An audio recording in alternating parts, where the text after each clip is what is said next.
and welcome here to TalkFCB, and welcome back to the channel this weekend, guys, as we have to build up to Barca heading to Real Sociedad in La Liga on Sunday. And coming up today, not only are we talking about that big game, about Barca's run of form and continuing that, but we've also got big news, and it is big, on the Nike deal, which has been confirmed by the club today, and we are going to be breaking down that contract in full, along with new transfer rumours here off the back of that regarding Rafael Leo. And of course there's big decisions this weekend for Hansi Flick to make in terms of his lineup, and predictions too. It's all on the way, guys, so get yourselves ready.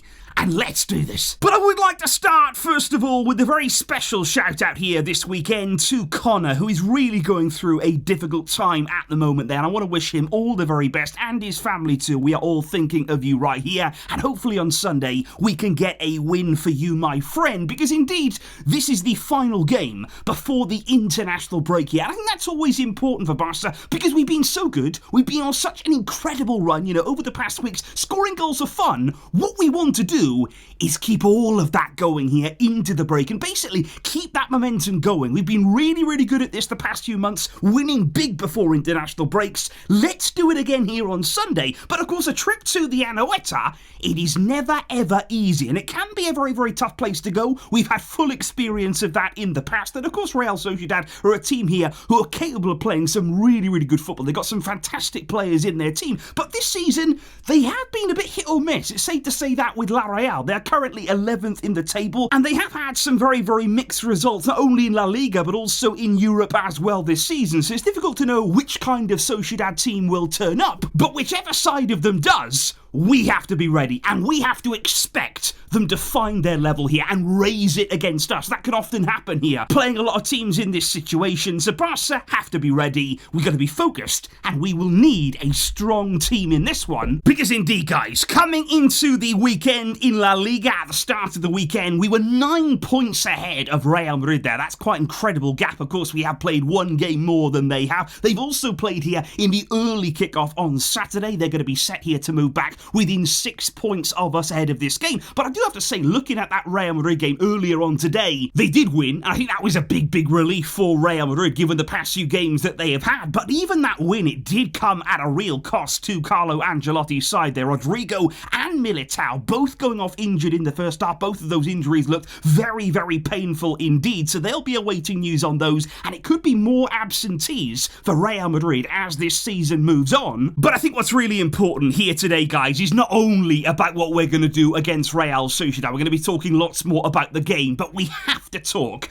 about this big Nike deal, because indeed we've been talking about this now for months. When's it going to happen? We know that Laporta has been intensely negotiating with them. He wanted the best contract in football, and he was not going to accept anything until that was on the table. And after months of negotiation, finally today, the deal is done. The deal has been signed and confirmed, and Barca have officially announced it here this morning. And I think what we have to do here is look further into the numbers, because Barca didn't actually mention outright in their statement too much about the deal, too many specifics for us there. So let's look here at what's been reported about what is a record deal for Barca. And in terms of fair play, remember, these kinds of contracts are absolutely vital, because Barca will sign a deal there with Nike, a renewal until 2038. It is a massive long-term deal there, worth 1.7 billion. 1.7 billion euros.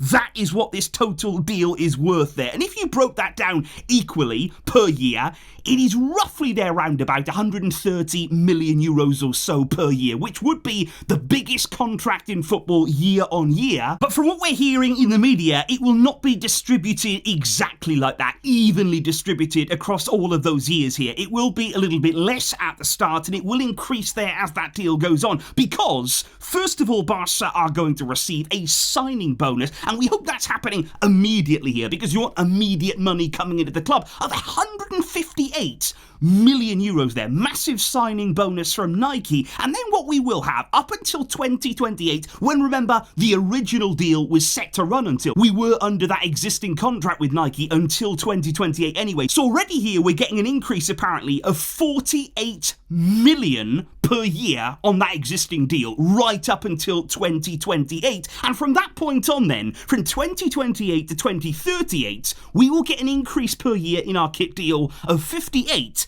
to 60 million euros then for the next 10 years. It is a very, very long-term deal. There's a lot of guaranteed money there for Barca, and especially there with that signing bonus and thinking about fair play and getting money into the club, revenue coming in. It is a record-breaking and very crucial deal at a massive, massive time for Barca. But now some people will look at this contract though, even though it's record-breaking, even though we are going to get the biggest numbers on the market now, people will say, but you are kind of locked into that deal now. You've really signed it away for many, many years to come. And what's to say that things won't keep going up? That maybe those kit deals will keep getting more and more and more, and you're going to lose out on renewing in a few years for that. You know, you're going to lose out now on getting more and more and more money. But of course, don't forget, guys, there's no guarantee of that either. It could go actually the other way. We've signed here with Nike. We've got guaranteed money now for many, many years to come. There's no saying here that football kit deals, they have reached their maximum, that maybe it won't always go up and up and up. Some things can come down. You know, you never know what is around the corner. Economically, what is going to happen. So Barca here have basically made sure to lock in that big, big money, that record deal. And of course, looking ahead now to January,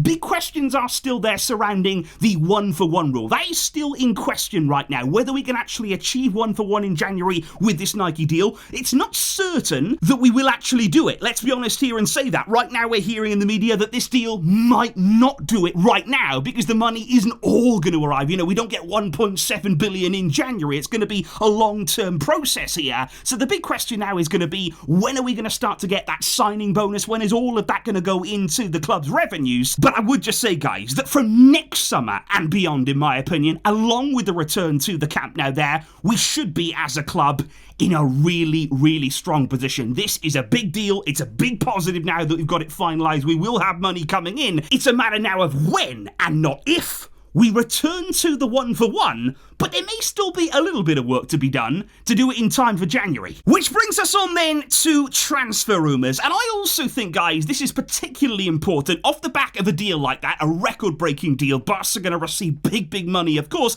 And now, straight away, we hear about big money signings. And let's talk about Rafael Leo, because I've got to be honest with you guys, I could easily see Laporta and Jorge Mendes in conversations over the past few months regarding Leao, and I think that is something that maybe they are working on. They are certainly looking at him. Talks there of an 80-90 million euro deal. Apparently Rafael Leo would dream of playing for Barca. He would accept any proposal immediately.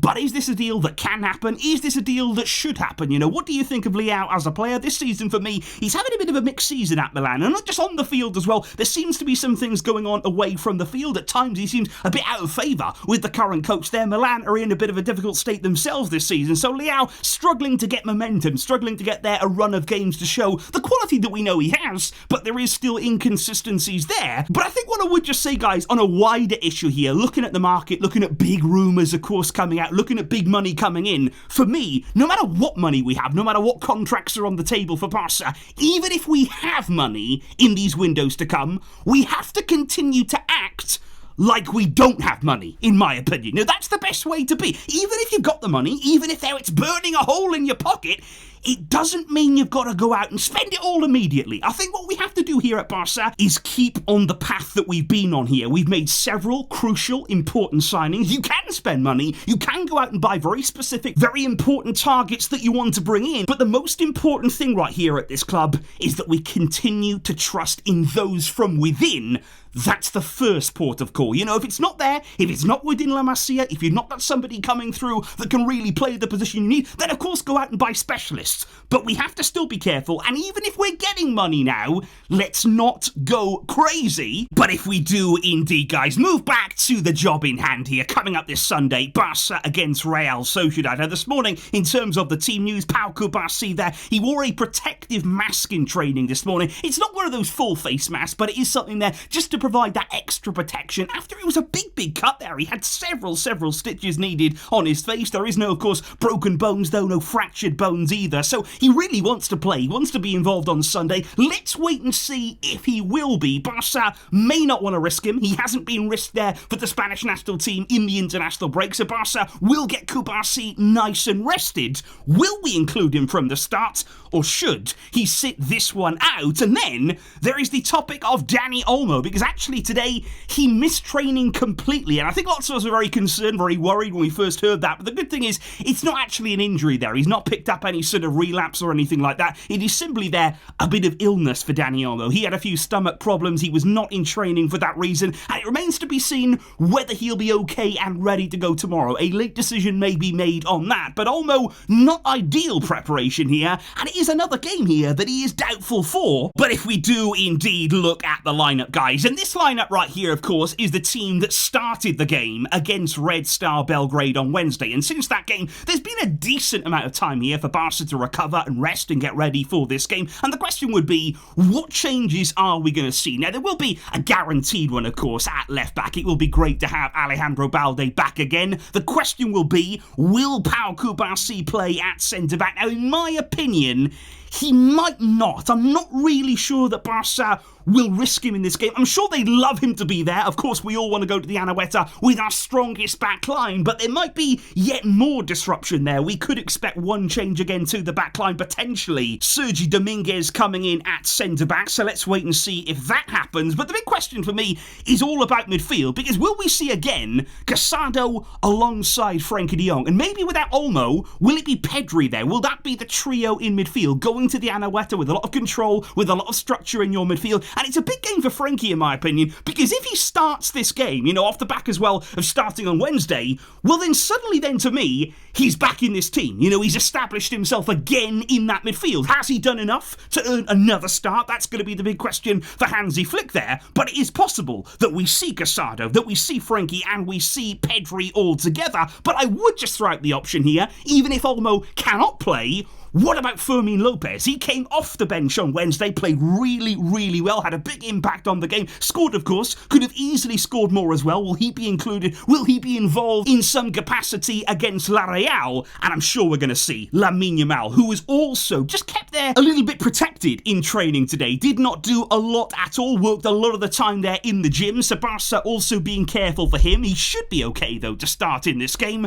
Rafinha, of course, is absolutely key to everything we do, as is Robert Lewandowski, guys. So would you be happy with that team? What changes would you look to make from Wednesday? And how do you think the midfield will set up? Because when we're looking at the predictions, well, I actually had a decent game against Red Star Belgrade. I really did there, because it was also double points in the Champions League, and it wasn't Lewandowski that scored first. That was a very big surprise indeed. But this time, guys, you are not moving from your prediction. You are saying, look, Lewandowski may not have scored in the last game first, but he'll do it now. And it takes a brave man to bet against him.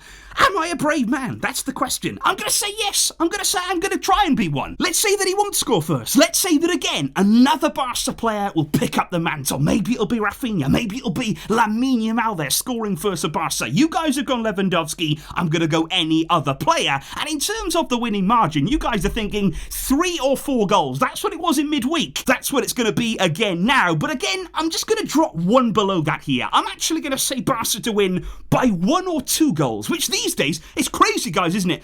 That seems like a shock, predicting Barca to only win by 1 or 2 goals, but I just think at times it might be tricky against Real Sociedad. They can be a very good team, and I'm going to predict here a Barca win, but by 3 goals to 1. So do let me know, what are your predictions in the comments down below there? What's your score prediction? What would you like to see Hansi Flick do in terms of the lineup? And do let me know your thoughts as well on that big, record-breaking Nike contract. There could be big times and exciting times ahead for this club. Of that, I am absolutely sure. I will see you all after the game for the full reaction. And let's hope we can end before the break on a high. Thank you indeed, guys, for all of your support here. I will catch you soon. But until next time, as always, Vesca, El Barça.